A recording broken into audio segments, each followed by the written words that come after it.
കേരളത്തിലെ പുരുഷന്മാരിൽ ഏറ്റവും കൂടുതൽ കണ്ടുവരുന്ന 5 തരം ക്യാൻസറുകൾ പറഞ്ഞുതരാം. ഒന്നാമത്തത് ശ്വാസകോശ ക്യാൻസറുകളാണ്. ഒന്ന്, നമ്മുടെ നാട്ടിൽ വളരെ കോമൺ ആയിട്ട് ചെറുപ്പക്കാരുടെ ഇടയിൽ കാണുന്ന പുകവലി ശീലം. പലപ്പോഴും ഒരു 30-35 വയസ്സ് വരെ നല്ല രീതിക്ക് പുകവലി നടത്തിയതിനു ശേഷം അതെല്ലാം നിർത്തി കഴിഞ്ഞിരുന്നാൽ പോലും ഒരു 50-55 വയസ്സാകുമ്പോൾ ശ്വാസകോശത്തിനകത്ത് ചെറിയ നോഡ്യൂൾസോ ക്യാൻസറോ വരാനുള്ള സാധ്യതയുണ്ട്. രണ്ടാമത്തെ കാരണം എന്ന് പറയുന്നത് അന്തരീക്ഷ മലിനീകരണമാണ്.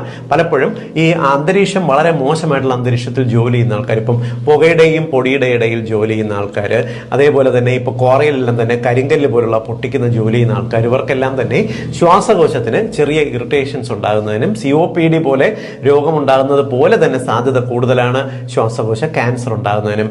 ഇനി രണ്ടാമത്തെ തരം ക്യാൻസർ എന്ന് പറയുന്നത് വായ്ക്കകത്ത് വരുന്ന ക്യാൻസറാണ്. വായിൽ വരുന്ന ക്യാൻസറിന്റെ 95% കാരണവും പുകയില മുറുക്കോ ഇല്ലെങ്കിൽ സിഗരറ്റ് വലിയോ ഇല്ലെങ്കിൽ വായ്ക്കകത്ത് വയ്ക്കുന്ന ഇപ്പോഴത്തെ ചെറുപ്പക്കാരുടെ ശീലങ്ങളുമാണ്. പുകയിലയുടെ ഏതൊരു വസ്തു വായ്ക്കകത്ത് നമ്മുടെ വശങ്ങളിൽ ഉപയോഗിച്ചിരുന്നാലും ഇത് ആ ഭാഗത്ത് വളരെ ചെറിയ തോതിലുള്ള ഇൻഫ്ലമേഷൻ ക്രിയേറ്റ് ചെയ്യുകയും ക്യാൻസറിന് കാരണമാകുകയും ചെയ്യും. പലപ്പോഴും വായിൽ നമ്മുടെ പല്ലിന്റെ വശങ്ങളൊക്കെ കൊണ്ടുണ്ടാകുന്ന ചെറിയ മുറിവുകൾ ഉണങ്ങാതെ നിന്നിരുന്നാലും ക്യാൻസറിന്റെ സാധ്യത നിലനിൽക്കുന്നുണ്ട് എന്ന് മറക്കാതിരിക്കുക. മൂന്നാമത്തെ ക്യാൻസർ എന്ന് പറയുന്നത് വൻകുടലിലുള്ള ക്യാൻസറാണ്. ചെറുപ്പക്കാരിൽ ഇപ്പോഴത്തെ ലൈഫ് സ്റ്റൈലിന്റെ മാറ്റം ഭാഗമായിട്ട് ഈ വൻകുടലിലുള്ള ക്യാൻസർ കേരളത്തിൽ കൂടി വരുന്നുണ്ടെന്ന് പഠനങ്ങൾ കണ്ടിട്ടുണ്ട്.